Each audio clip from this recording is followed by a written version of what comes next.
Alright guys, Coach Flyweight here. Time for another video lesson on the Cold War. So we're not going to waste any time today. We're just going to jump right into it. Alright, so here we go. So after Stalin is gone, Nikita Khrushchev is going to become the leader of the USSR, okay? He's going to become the leader of the Soviet Union. He's generally more tolerant than Stalin was. But we're still going to have quite a few conflicts with him, all right? So we're going to go through kind of how that all plays out and how we get brought into that, okay? So first what we need to do is take a look at the invasion of Hungary, all right? So in 1956, Hungarians demonstrated or protested basically to try and have their pro-Soviet leaders replaced, gotten rid of, all right? They appealed to the United States to help. We did nothing. We stayed out of it, right? So the Soviets sent tanks in there and absolutely crushed the rebellion. Why does this matter? Well, it's Khrushchev attempting to assert Soviet dominance in the region, in the area, and to show that they're not going to back down, that they're going to maintain power. The next thing that happens is the issue with the Suez Canal in Egypt. Egypt is going to nationalize or take control of the Suez Canal under their government policy, all right? The Suez Canal is supposed to be protected by Britain and managed by Britain and France. Okay? Israel, newly formed Israel, remember we talked about that after World War II, attacks the Suez Canal. Britain and France seize the Suez Canal to attempt to protect it. Eisenhower refuses to use oil or to give U.S. oil or support, right? And because of that, all three forces are basically forced to withdraw. All three countries are forced to withdraw from the Suez Canal area. So again, it's kind of a big mess going on during this, okay? So Eisenhower creates the Eisenhower Doctrine. That is the idea that we are going to give aid to fight communism throughout the Middle East, all right? We haven't really done it, but he's under a lot of pressure to do something, so he issues this doctrine, okay? At the same time, the United States and Russia have this kind of technology race going on. We have this weapons race going on. We also have a technology race going on. And the U.S. is ahead of the Soviet Union for quite a while, okay? We're kind of advanced beyond what they have. But then in 1957, they launched Sputnik. Sputnik is the first satellite in space. It doesn't really do much of anything. It beeps, and it's there. And Russia claims that they did it. The Soviet Union claims that they did it. And they did. So that's kind of, what they got out of that. But they advanced farther in the whole space race, if you will, the technology race, than we had. All right? The United States then gets caught making a boo-boo. We fly a U-2, which is a high-flying spy plane, a CIA plane, over the Soviet Union to spy on them. I mean, we were flat out spying on them. We're taking pictures of whatever they're doing. Are they creating new weapons, nuclear weapons, new technology? What's going on? We want to know, right? A guy named Gary Francis Powers, one of the pilots of one of these U-2 planes, gets himself shot down by the Soviet Union. He is captured and accused of spying. Okay? So instead of trying to lie our way out of this, Eisenhower just takes responsibility and straight up tells the USSR, yeah, we're spying on you. That increases tensions between the United States and the Soviet Union.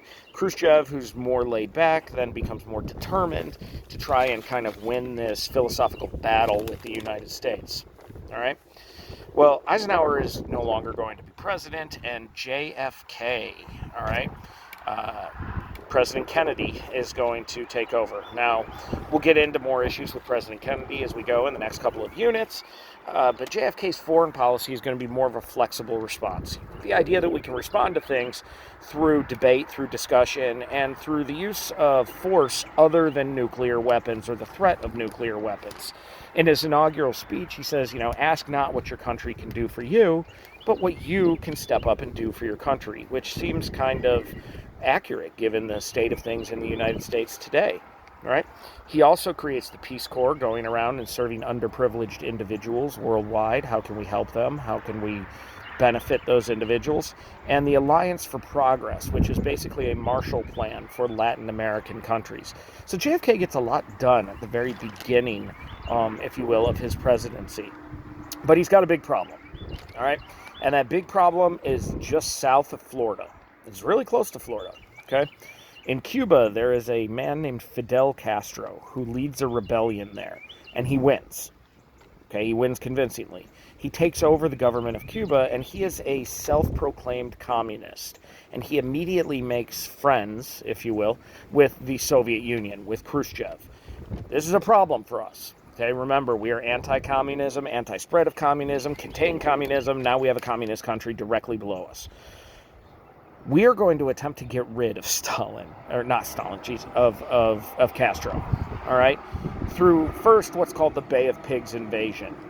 This is a failed attempt by the United States to overthrow Castro. In fact, we're going to try and get rid of Castro multiple times. We're going to try and kill him. We're going to try and blow him up. We're going to try and poison him. If you're ever interested, you can go to the Spy Museum in Washington, D.C. There's a whole lot of very interesting things on ways in which we tried to kill Castro. But, back to this, it's going to backfire in JFK's face big time. It's going to embarrass him. It's going to embarrass the United States. He's going to have to negotiate the release of prisoners, U.S. soldiers who are captured during this mess. It's a pretty big debacle, all right? So JFK decides to try and meet directly with the source of this mess, which is not Castro.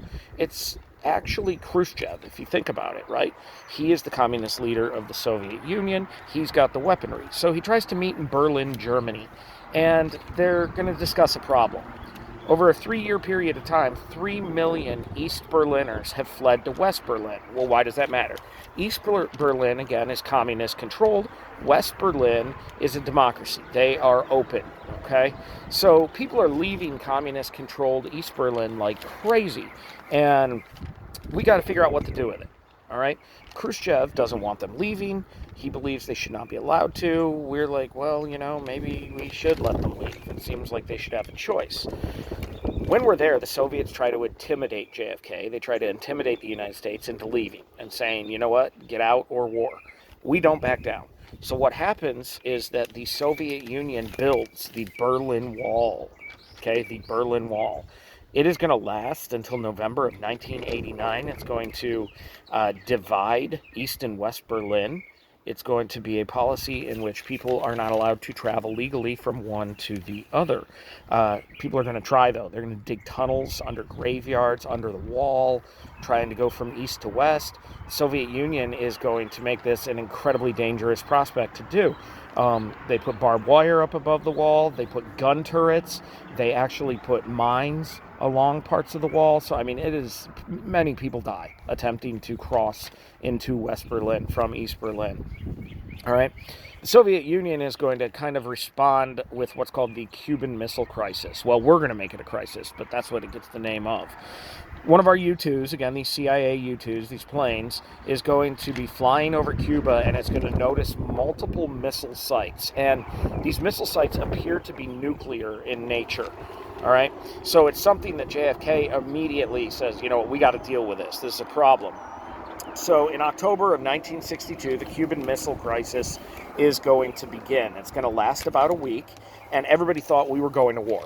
It was going to be war with the United States, the Soviet Union, and Cuba. There was no getting out of this. It will be a war. Cooler heads, luckily, will prevail.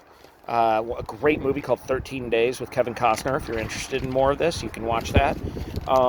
Has more details on this, all right? It's probably the most dangerous part of JFK's foreign policy because, again, everyone thought we were looking at a nuclear war.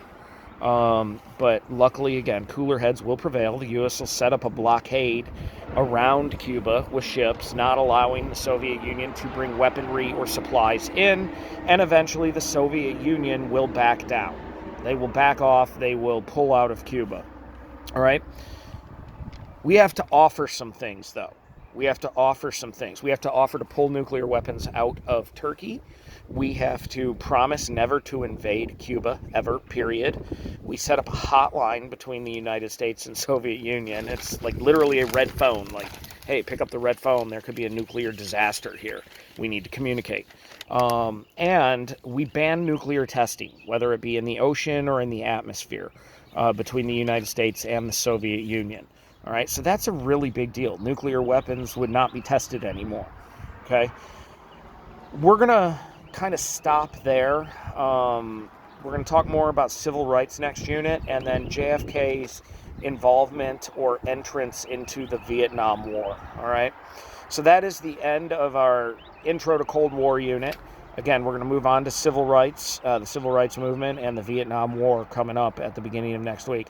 Okay, make sure you're getting your papers done. I noticed a few of you have submitted them already. Make sure you're getting them done because it's a summative grade. Okay, hope you're doing well, and as usual, if you need anything, let me know.